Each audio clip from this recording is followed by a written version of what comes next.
Imagine waking in the middle of the night, your heart pounding erratically, as if trying to escape your chest while a thick, almost palpable darkness envelops everything around you.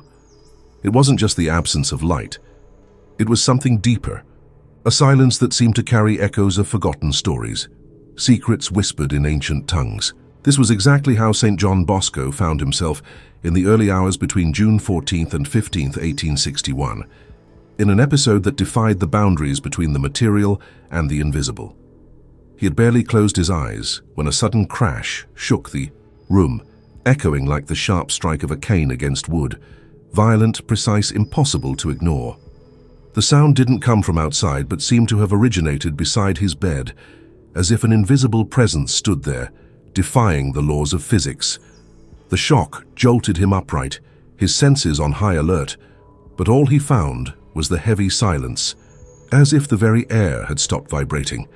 For a moment, he wondered if it was just exhaustion or a vivid dream. Before he could recover, however, a second strike resounded, even louder than the first, like a warning or a summons. This time there was no doubt. Something extraordinary was happening. With his breath quickening, John Bosco stood up, his trembling hands lighting a candle as he searched every corner of the room. Nothing seemed out of place. No furniture moved. No wind to explain the phenomenon. Rationality clashed with the inexplicable. Then, moved by unshakable faith, he turned to spiritual weapons. He made the sign of the cross, murmured prayers, and sprinkled holy water around him, as if drawing a protective circle against the unknown. But as he lay down again, he realized his consciousness was no longer fully present. His mind was being pulled toward a threshold between dimensions, a place where time bent and the supernatural breathed alongside reality. What had begun as a night of rest had transformed into a portal, and he, a mere mortal, was about to cross it. Suddenly, as if the ground beneath his feet had dissolved into air, John Bosco found himself in a place that was familiar yet strangely hostile. He stood at the pulpit of his own church, facing the familiar faces of his young students, their eyes alight with anticipation for his words. But when he opened his mouth to preach, a suffocating silence overtook him. His voice, always so eloquent and full of fervor, was gone as if stolen by an invisible force. It was an agonizing sensation, as if the very gift of communication had been ripped from him. He who had dedicated his life to guiding youth with his words now stood mute, unable to convey what he had always expressed with such clarity. Before he could understand what was happening, the church around him began to dissolve like smoke. The pews, the stained glass, even the familiar faces of the boys vanishing into a whirlwind of mist. When the mist cleared, he was no longer anywhere he recognized. Before him stretched a vast, serene valley bathed in a golden light that belonged neither to day nor night. The distant mountains seemed to touch the sky, and the air was filled with an almost celestial stillness. It was a landscape that inspired both awe and deep unease, as if he had been transported to a place between worlds, a threshold where time and space obeyed unknown rules. Unsure where to go but driven by an irresistible curiosity, John Bosco began to walk. His footsteps echoed in the silence, and with each step he half expected to wake from what seemed like a dream. Then, rising on the horizon like a vision from a fairy tale, he saw a palace of sublime architecture. Its proud towers seemed to defy gravity, and its terraces, adorned with finely crafted columns, gave the impression that the entire structure had been sculpted by divine hands. Before the palace, a wide plaza stretched out, where a group of young men gathered around a figure who radiated authority and grace. It was a woman of majestic bearing, dressed in robes reminiscent of a queen's, yet her expression was both maternal and stern. As John Bosco cautiously approached, she was distributing handkerchiefs to the youths, not ordinary ones, but pieces of extraordinary beauty, embroidered with golden threads that shimmered under the valley's ethereal light. On each one, the inscription, Regina Virtutum, Queen of Virtues, could be read. The woman admonished the young men in a voice that, though gentle, carried the weight of a divine command. "Do not open them when the wind blows," she said, fixing each of them with a penetrating gaze. "And if you are caught while unfolding them, turn immediately to the right. never to the left. John Bosco watched, perplexed. What did these words mean? Why did this scene feel so laden with symbolism? And above all, why did he, a mere spectator, feel that this message was also meant for him? As he pondered, a sudden breeze stirred the air, carrying a distant murmur, as if the valley itself had begun whispering its secrets. And in that moment, he realized he was not there by chance. There was a lesson to be learned, a warning to be deciphered.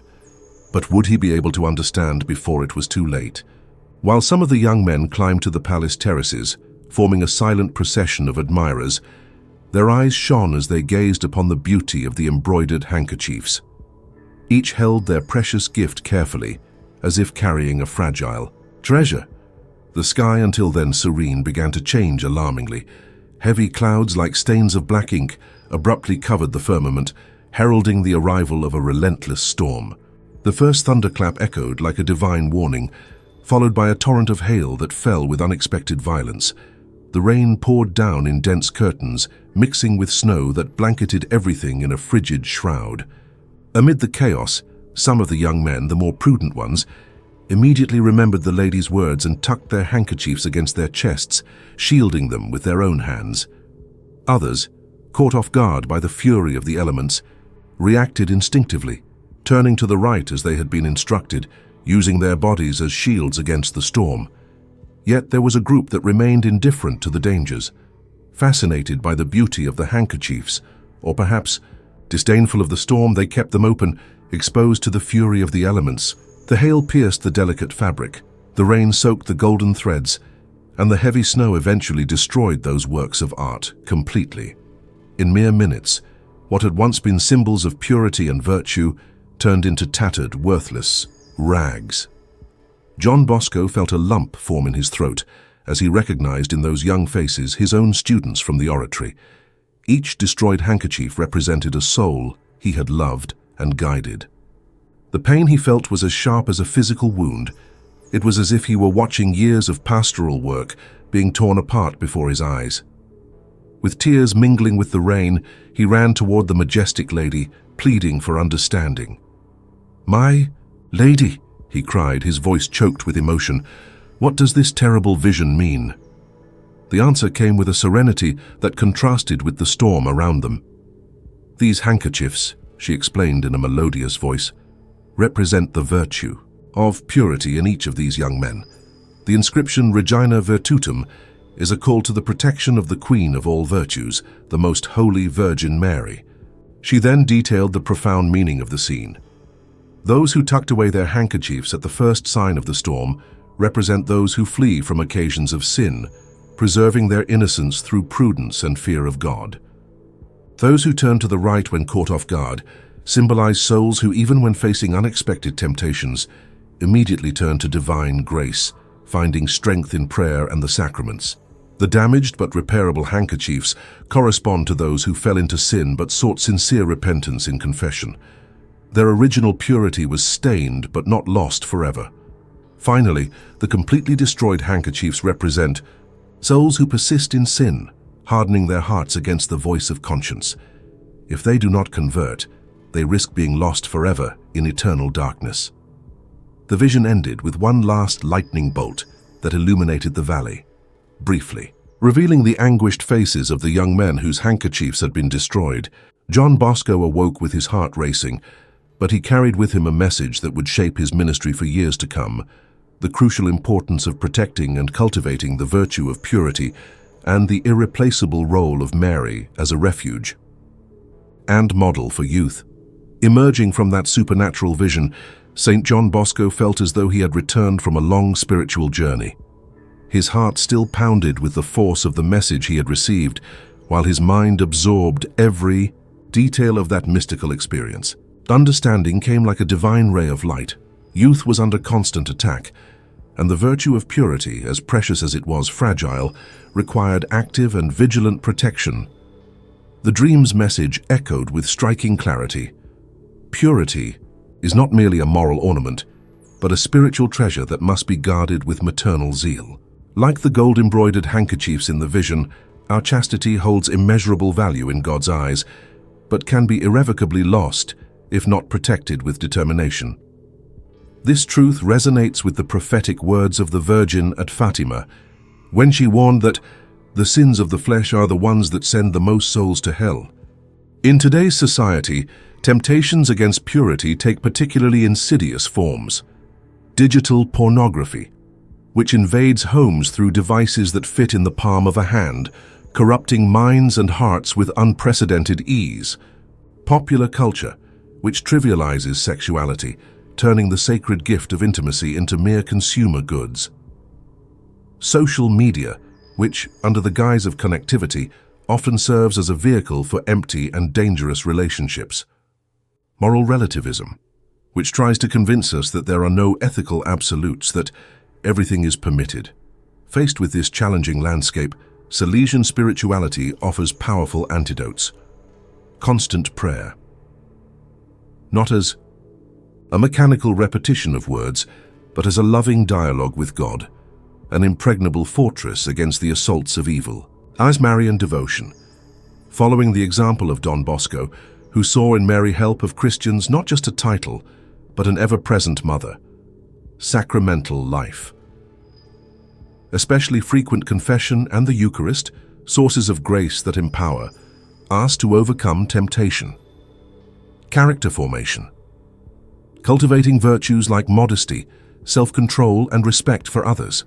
The Virgin Mary, Queen of Virtues, remains a guiding light in this stormy sea. As a loving mother, she not only warns us of dangers, but continually extends her protective hand. In the School of Nazareth, we learn that purity is not repression, but the glorious freedom of the children of God. Don Bosco understood that educating for purity is educating for true love, the kind that seeks not possession but self-giving, not selfish satisfaction but mutual growth. His preventive method, based on reason, religion, and loving kindness, continues to be a light for parents, educators, and young people on their path to holiness. May we, like the prudent young men in the vision, guard our handkerchief of purity with maternal care, always turning to the right, symbol of divine grace, when the storms of temptation surprise us. And if any hail has marked our souls, let us confidently turn to the remedy of confession, where the blood of Christ purifies and restores us. Thank you for watching this video. Leave your like and subscribe to the Living Hope channel on YouTube. Activate notifications by clicking on the bell to receive other publications.